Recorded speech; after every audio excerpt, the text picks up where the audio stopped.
Hello guys, good morning all of you guys. स्वागत है आपका प्यारे से YouTube channel easy chemistry classes में। मैं हूं केमिस्ट्री एक्सपर्ट देवदत्त गंगवार। दोस्तों, हमारा जो चैप्टर चल रहा है वो एनसीईआरटी बुक का 11th क्लास में वो है थर्मोडायनामिक्स, जिसे हिंदी में हम कहते हैं ऊष्मागतिकी कहते हैं। तो इसमें प्रीवियस लेक्चर में हमने बहुत से टॉपिक्स पढ़े हैं और इसी से रिलेटेड हम दूसरा इंपॉर्टेंट टॉपिक पढ़ने जा रहे हैं, जिसे हम कहते हैं फर्स्ट लॉ ऑफ थर्मोडायनामिक्स, अर्थात ऊष्मागतिकी का प्रथम नियम। तो देखो, ऊष्मागतिकी का प्रथम नियम क्या है? इस नियम के अनुसार एनर्जी को ना तो उत्पन्न कर सकते हैं और ना ही उसको डिस्ट्रॉय कर सकते हैं, लेकिन एनर्जी की एक फॉर्म को, वन फॉर्म को अनदर फॉर्म अर्थात दूसरी फॉर्म में चेंज किया जा सकता है। इसे हम कहते हैं फर्स्ट लॉ ऑफ थर्मोडायनामिक्स।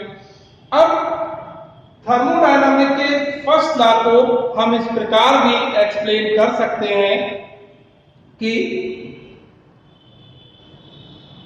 किसी आइसोलेटेड सिस्टम की समस्त ऊर्जा, अर्थात किसी आइसोलेटेड सिस्टम की समस्त ऊर्जा जो है अर्थात टोटल एनर्जी कांस्टेंट रहती है। क्या रहती है? कांस्टेंट रहती है, और भले ही उसके संबंध में परिवर्तन या चेंज क्यों ना हो जाए। अब इसमें मास अर्थात एन एनर्जी ई जो है, इनके रिलेशन को हम आइंस्टीन की energy equation E equal to mc square के द्वारा हम एक्सप्लेन करते हैं, where E equal to energy, m equal to mass and c equal to intensity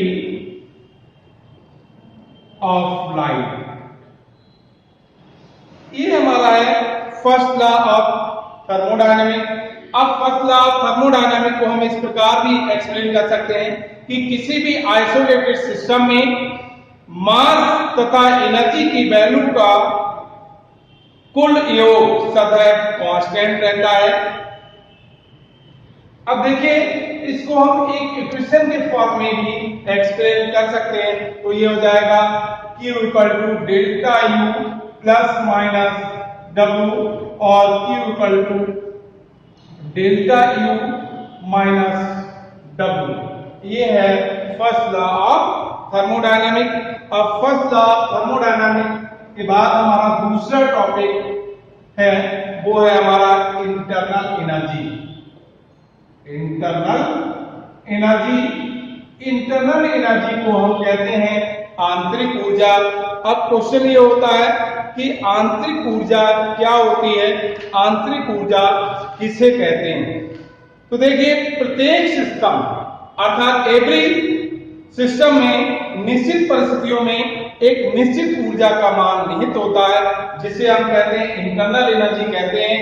और इंटरनल एनर्जी जो है, इसको हम U से रिप्रेजेंट करते हैं। अब इस इंटरनल एनर्जी की जो वैल्यू है वो रासायनिक प्रकृति अर्थात केमिकल नेचर, उसकी केमिकल नेचर,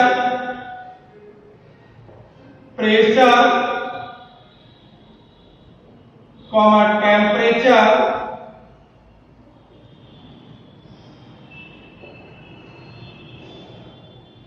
और उसके वॉल्यूम पर डिपेंड करती है, वॉल्यूम पर डिपेंड करती है।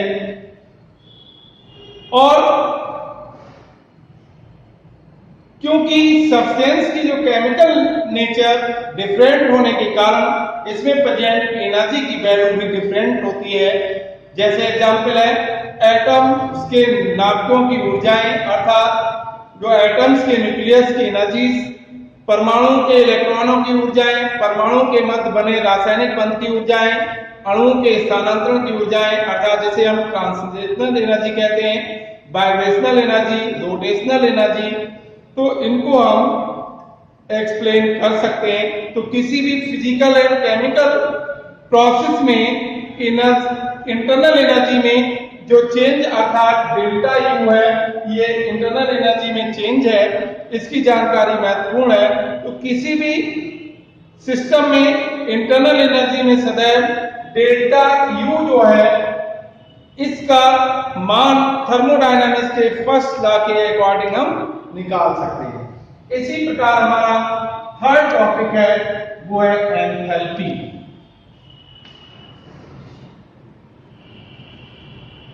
एंथैल्पी, इस एंथैल्पी को हम हीट कंटेंट भी कह सकते हैं और हीट कंटेंट।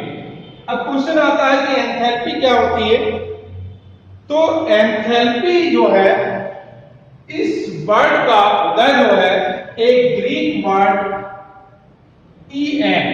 इन का मीन्स होता है आई एंड थैल्प्स, और थैल्प्स का मीन्स होता है हीट। अर्थात एंथैल्पी वर्ड का उदय en equal to I N and thalpos equal to heat से हुआ है। तो इसका मीन्स, इसका शाब्दिक अर्थ है निकाय से संबंधपूर्ण ऊष्मा। क्या है? निकाय से संबंध पूर्ण ऊष्मा, उसे हम क्या कहते हैं? एंथैल्पी कहते हैं।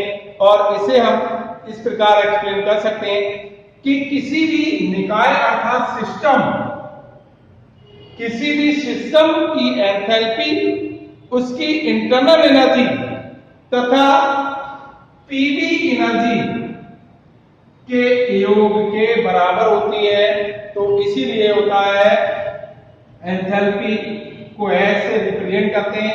एच इक्वल टू होता है यू माइनस पीवी। तो क्या होगा इसकी डेफिनेशन? किसी सिस्टम की एंथैल्पी उसकी इंटरनल एनर्जी तथा पीवी एनर्जी के सम के इक्वल होती है। तो एच इक्वल टू होता है you minus PV, sorry you plus PV. ये इसकी एंथैल्पी हो गई। तो जिसे एंथैल्पी और पूर्ण ऊष्मा एच कह सकते हैं। तो किसी सिस्टम की इंटरनल एनर्जी यू और उसकी पीवी एनर्जी का सम जो है वो सिस्टम की एंथैल्पी या पूर्ण ऊष्मा कहलाती है। अब इसी प्रकार हमारा नेक्स्ट टॉपिक है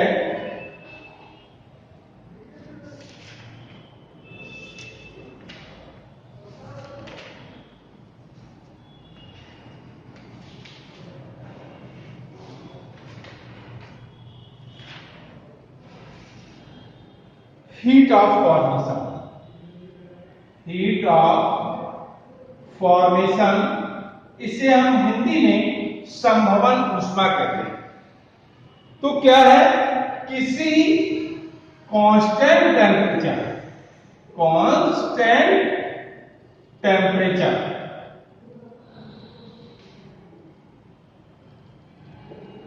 किसी कांस्टेंट टेम्परेचर पर किसी कंपाउंड के एक मोल को उसके तत्वों से प्राप्त करने पर, यानी कोई भी कंपाउंड है और कंपाउंड का क्या है? एक मोल। तो क्या है इसकी डेफिनेशन? कांस्टेंट टेम्परेचर पर किसी कंपाउंड के एक मोल को उसके तत्वों अर्थात एलिमेंट से प्राप्त करने पर एब्जॉर्ब और रिलीज एनर्जी की क्वांटिटी को हम हीट ऑफ फॉर्मेशन और एंथैल्पी फॉर्मेशन कहते हैं। और इसीलिए इसका एग्जांपल होता है C प्लस O2 इक्वल टू क्या हो जाएगा? CO2, और डेल्टा H इक्वल टू हो जाएगा माइनस 94.0 किलो कैलोरी। अर्थात कार्बन एंड ऑक्सीजन के कॉम्बिनेशन से CO2 के फॉर्मेशन में 94 किलो कैलोरी एनर्जी जो है वो रिलीज होती है, तो ये इसकी क्या कहलाएगी, हीट ऑफ फॉर्मेशन कहलाएगी। अब हमारा नेक्स्ट टॉपिक है heat of formation, heat of combustion. अगला हमारा टॉपिक है heat of combustion, heat of combustion, जिसे कहते हैं ऊष्मा का दहन। क्या होता है, कांस्टेंट टेम्परेचर पर, कांस्टेंट एट कांस्टेंट टेम्परेचर किसी कंपाउंड के एक मोल के पूर्ण दहन करने पर, अर्थात उसे पूर्ण रूप से कंबस्शन करने पर जितनी एनर्जी रिलीज होती है या एनर्जी की क्वांटिटी रिलीज होती है, उसे हम हीट ऑफ कंबस्शन कहते हैं। क्या हो जाएगा, C प्लस O2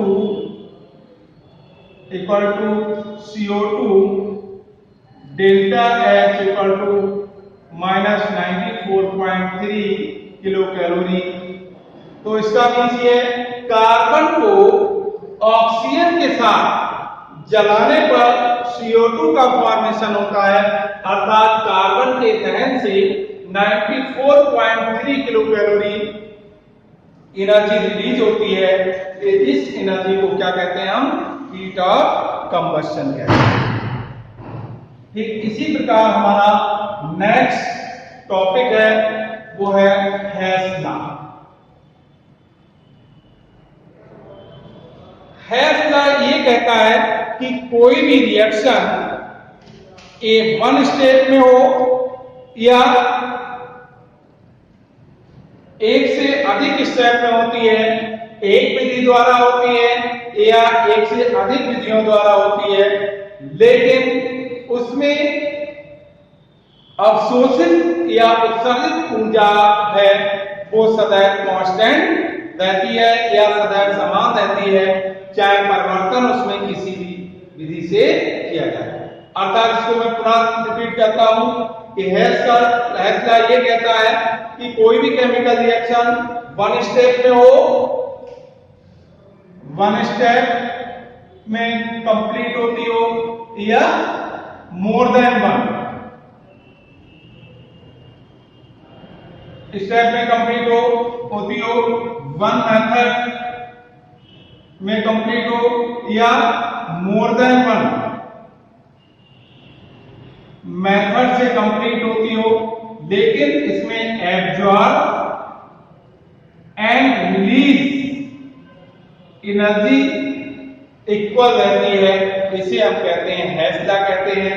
जैसे क्या है, देखिए ए से जेड के फॉर्मेशन में क्या होता है, ये हो जाएगा डेल्टा H इक्वल टू क्या हो जाएगा, Q हो जाएगा।